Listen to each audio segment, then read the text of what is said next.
प्रिय छात्रों, स्वागत है आप सभी का। और आज अध्याय 4 के साथ में हम लोग स्टडी करने जा रहे हैं परमाणु की संरचना यानी स्ट्रक्चर ऑफ द एटम। इसमें जो शिक्षण बिंदु हैं यानी स्टडी पॉइंट जो हैं आप लोग इस चैप्टर में पढ़ेंगे पदार्थों में स्थायी कण, जिसमें आप इलेक्ट्रॉन, प्रोटॉन और न्यूट्रॉन के बारे में जानकारी लेंगे। इसी के साथ में सेकंड पॉइंट में जैसे आप देख पा रहे हैं थॉमसन का परमाणु मॉडल आप स्टडी करेंगे। फोर्थ पॉइंट है आपका रदरफोर्ड का परमाणु मॉडल। थर्ड है रदरफोर्ड का परमाणु मॉडल। और फोर्थ नंबर पर नील्स बोर का परमाणु मॉडल। परमाणु मॉडल से सीधा तात्पर्य यहाँ पर यही आपको इस चैप्टर में समझाया गया है कि जो भी पदार्थ हैं वो छोटे छोटे कणों से मिलकर बने हैं, इनको हम परमाणु कहते हैं। और ये परमाणु वास्तव में किस तरीके से हैं, ठीक है, किस तरीके से अरेंज रहते हैं, इनमें ये किन कणों से मिलकर बने हैं। जैसे आप सभी जानते हैं कि मॉडर्न थ्योरी जो कहती है उसके अनुसार स्थायी कण और अस्थायी कण, स्टेबल पार्टिकल और अनस्टेबल पार्टिकल इसमें पाए जाते हैं। जैसे हम इलेक्ट्रॉन, प्रोटॉन और न्यूट्रॉन कहते हैं, ये स्थायी कण हैं। लेकिन स्टार्टिंग की बात करें तो प्रारंभ में ऐसा नहीं था। ये काफ़ी सुधार के बाद ये चीज़ दुनिया के सामने आई है। स्टार्टिंग में यही माना गया था कि परमाणु अविभाज्य कण है, उसको ब्रेक नहीं किया जा सकता। इसको हम स्टडी करेंगे। और उसके बाद में जैसे जैसे मॉडल में सुधार होते गए हैं, एक परिकल्पनाओं में जैसे जैसे सुधार होते गए हैं, उसी क्रम में यहाँ पर हम लोग सुधरते हुए क्रम में यहाँ पर आगे बढ़े हैं। तो इसमें फिफ्थ पॉइंट पे हम लोग जानेंगे कि विभिन्न कक्षाओं में इलेक्ट्रॉनों का वितरण किस तरीके से होता है, काफ़ी इंपॉर्टेंट पॉइंट है। इसी तरह से सिक्स पॉइंट पर आपकी संयोजकता है, वैलेंसी इसको बोलते हैं। सेवन पॉइंट में आप पढ़ेंगे वैलेंसी का इलेक्ट्रॉनिक सिद्धांत या संयोजकता का इलेक्ट्रॉनिक सिद्धांत क्या है। और इसी आधार पर आगे जब परमाणु की संख्या और उसकी द्रव्यमान संख्या जो आप नंबर 8 पर पढ़ेंगे, और नंबर 9 पर समस्थानिक क्या होते हैं और समभारिक क्या होते हैं। तो बड़ी सूक्ष्म और संक्षेप में काफ़ी महत्वपूर्ण चैप्टर आपका अध्याय ये प्रारंभ होने जा रहा है।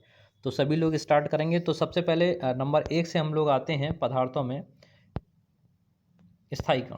तो जैसा आप देख पा रहे हैं तो प्रत्येक पदार्थ छोटे छोटे कणों से मिलकर बना है, और जिसे हम परमाणु कहते हैं। प्रत्येक परमाणु 3 मूल स्थायी कणों से मिलकर बना है, जिसमें आप जानते हैं इलेक्ट्रॉन, प्रोटॉन और न्यूट्रॉन। ठीक है, आपकी जानकारी के लिए बता दें। अब यहाँ पर हम स्टार्टिंग से पहले इलेक्ट्रॉन के बारे में जानेंगे। उसके खोजकर्ता कौन थे, खोज कैसे हुई, उसमें क्या क्या प्रॉपर्टीज़ होते हैं, उसके क्या क्या गुण हैं, और किन किरणों के कारण ये उत्पन्न होते हैं। अगर कई सारे इलेक्ट्रॉन एक रे में चलें, एक किरण के रूप में चलें, तो वो कैथोड किरणें कहलाती हैं। तो इसमें वही इलेक्ट्रॉनों को अगर धारा रेखी प्रवाह में बह रहे हैं तो उनको हम कैथोड किरणें भी कहते हैं। ठीक है, तो ये सीधी किरणें, इनके प्रॉपर्टीज़ हम लोग इसमें पढ़ेंगे। तो इससे पहला वाला जो पॉइंट है वो काफ़ी विस्तार में है। तो पहले इलेक्ट्रॉन के बारे में आइए जानते हैं। तो इलेक्ट्रॉन की शुरुआत जैसे यहाँ पर आप देख पा रहे हैं, इस पर जो नेगेटिव पार्टिकल है, नेगेटिव चार्ज पार्टिकल है, इलेक्ट्रॉन पर ऋणावेश होता है। कितना आवेश होता है, -1.6 इंटू 10⁻⁻⁹ इतना कूलाम। कूलाम इसका आवेश का मात्रक होता है, चार्ज का मात्रक कूलाम है। इसका द्रव्यमान भी आप ध्यान रखिएगा। और सबसे छोटा पार्टिकल है, सबसे कम द्रव्यमान जो हमें ज्ञात है वो यही है, 9.1 इंटू 10⁻⁻31 kg, इतना किलोग्राम। और इसके जो खोजकर्ता थे वो थे थॉमसन। इलेक्ट्रॉन की खोज किन किरणों से हुई है, तो यहाँ पर ये हुई है कैथोड किरणों से इनकी खोज हुई है। तो अब हम लोग जानेंगे कैथोड किरणें कैसे उत्पन्न हुई हैं। तो इसके लिए एक विसर्जन नली होती है। उस विसर्जन नली में प्रेशर रखा जाता है, और उस प्रेशर के अकॉर्डिंग वोल्टेज अप्लाइड करने पर आपको विसर्जन नली में अदृश्य किरणें होती हैं, दिखाई नहीं देती, लेकिन हाँ जो चमक उत्पन्न करती हैं, जैसे आप इसमें देख पा रहे हैं प्रतिदीप्ति। प्रतिदीप्ति का मतलब होता है चमक। ठीक है, जिंक सल्फाइड का लेप हुई हुई परत होती है या पर्दा होता है, उस पर जब ये अदृश्य किरणें गिरती हैं तो उस पर गिरकर चमक उत्पन्न होती है।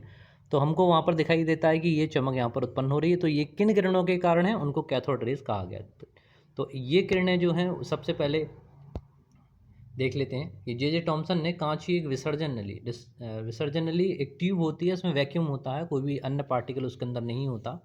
उसमें गैस को अत्यंत कम दाब, कितना दाब होना चाहिए, 0.001 ATM। ATM को समझते हैं एटमॉस्फेरिक प्रेशर।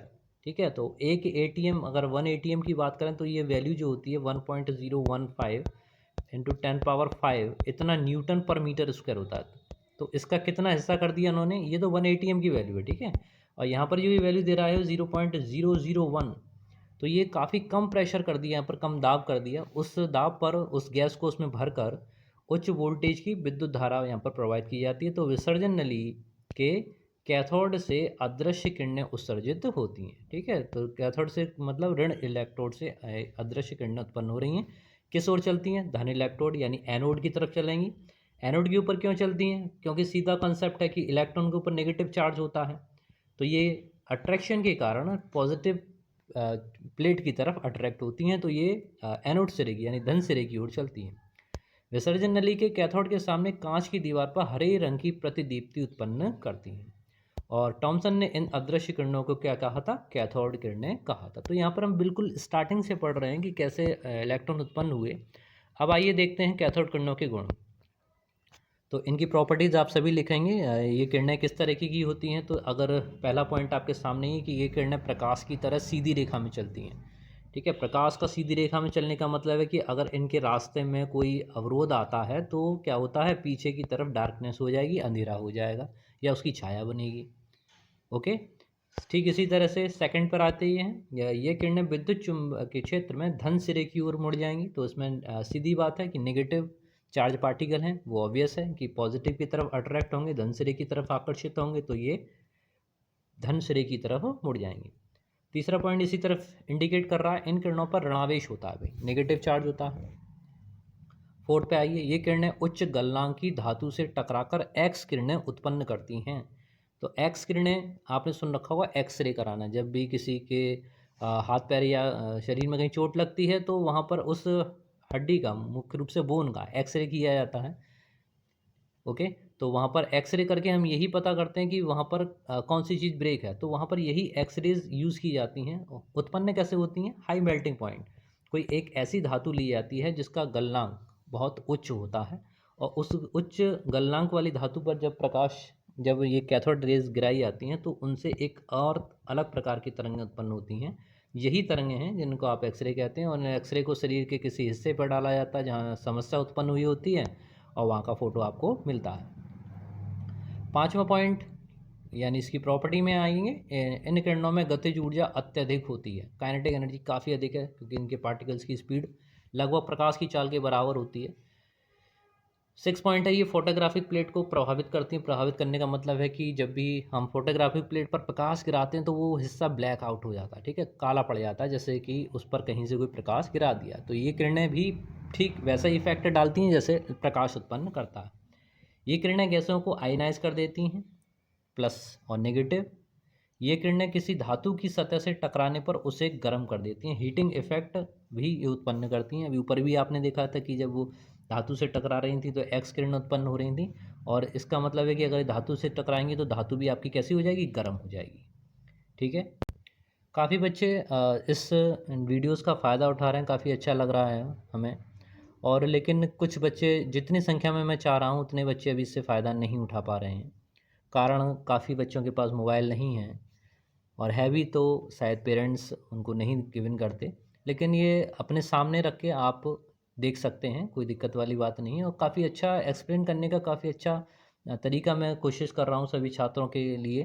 तो इनके लिए पास दोनों ऑप्शन हैं, आप क्लास में भी मुझसे संपर्क कर सकते हैं, विद्यालय में भी पूछ सकते हैं, जब चाहे तब आप यहाँ पर किसी भी टॉपिक को 1 2 3 बार, जितनी बार चाहें उतनी बार समझ सकते हैं। चलिए स्टार्ट करते हैं, अगले पॉइंट पर आते हैं। अब बात करते हैं हम धन किरणों के बारे में। ठीक है, अभी हम लोगों का पहला ही पॉइंट चल रहा है पदार्थों में स्थायी कण, और स्थायी कण में अब हम आ गए प्रोटॉन पर। इलेक्ट्रॉन के बारे में सारी जानकारी हमें पहले मिल गई। ठीक है, अब हम आ गए प्रोटॉन पर। प्रोटॉन की खोज कह लीजिए या धन किरणें कह लीजिए, पॉजिटिव रेज। देखिए नोट करिएगा, पहले आपने इलेक्ट्रॉन लिखा था, ठीक है, इलेक्ट्रॉन की खोज के कारण कौन सी किरणें थी? कैथोड किरणें। अब वहाँ पर प्रोटॉन की खोज हो रही है, किन किरणों के कारण हुई? धन किरणों के कारण हुई। तो यहाँ पर जो स्टार्टिंग की थी वो जर्मन वैज्ञानिक थे गोल्डस्टीन, और गोल्डस्टीन ने विसर्जन नली में वही संशोधन किया और उसमें एक छिद्रयुक्त कैथोड को प्रयोग किया। उन्होंने क्या कहा, जो छिद्रयुक्त कैथोड लिया और कैथोड के पीछे जाके देखा उन्होंने, कैथोड के पीछे भी कुछ तरंगें उत्पन्न हो रही थी, वहाँ भी प्रतिदीप्ति उत्पन्न हो रही थी।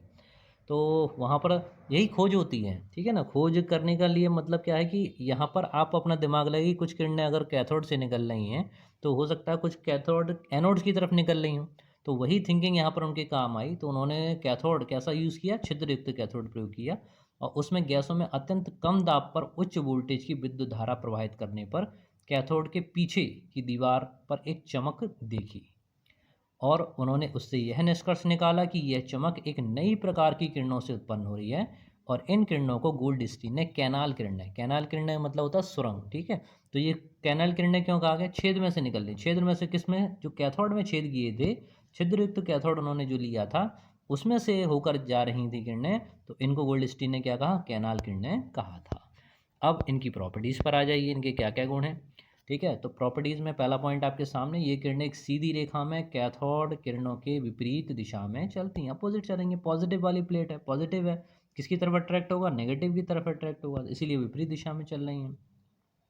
दूसरा, ये किरणें भी कैथोड किरणों की भांति सूक्ष्म कणों से मिलकर बनी होती हैं। दूसरा, थर्ड पॉइंट, ये किरणें धातु की पतली पन्नी को भेद कर उसके आर पार चली जाती हैं। इनकी भेदन क्षमता कैथोड किरणों से कम होती है, उनसे थोड़ी कम पावरफुल है, पेनिट्रेशन पावर इनकी कम होती है। फोटोग्राफिक प्लेट के साथ प्रभावित करती हैं उनको। इनका द्रव्यमान विसर्जन नली में ली गई गैस के परमाणु के द्रव्यमान के लगभग बराबर होता है, ठीक है ना। तो इस चीज़ को ध्यान रखिए। 7 पॉइंट आपके सामने, धन किरणें भी प्रतिदीप्ति और स्फुरदीप्ति उत्पन्न करती हैं, चमक उत्पन्न करती हैं, भाई चमक उत्पन्न करती हैं। और स्फुरदीप्ति अगर कहीं उस पर प्रकाश डालना बंद कर दें तब भी कुछ समय तक उनमें से प्रकाश निकलता रहता है, ये घटना आपकी स्फुरदीप्ति कहलाती है, ठीक है। तो आज मैं इतना यहीं तक रखेंगे धन किरणों के। बाद में अगले वाले पॉइंट में यहाँ पर हम लोग पहुँचेंगे सीधे मॉडल के ऊपर, ठीक है। तो यहाँ पर पहला पॉइंट आपका यहाँ पर पदार्थों में स्थायी कण को कंप्लीट कर लीजिएगा। न्यूट्रॉन के लिए न्यूट्रॉन की खोजकर्ता चैडविक थे। ईंट पर नाच भी फॉर्मूला इसमें यूज़ किया जाता है, सब लोग देख लीजिए, ईंट पर नाच, ठीक है, काफ़ी इंपॉर्टेंट, काफ़ी फेमस फार्मूला है। तो यहाँ से हमें सब जो कन्फ्यूज़न होता है वो ख़त्म हो जाता है। ईंट से इलेक्ट्रॉन बनता है, टी से टॉमसन, पा से प्रोटॉन बनता है, रात से रदरफोर्ड, ना से न्यूट्रॉन बनता है, चा से चलता है चैडविक। तो इन सब के खोजकर्ता के नाम जो फेमस हैं वो आपके लिए याद करने का एक पैटर्न है, ध्यान से देखिएगा और नोट कीजिएगा। मिलते हैं नेक्स्ट वीडियो में, तब तक के लिए जय हिंद, जय भारत, धन्यवाद।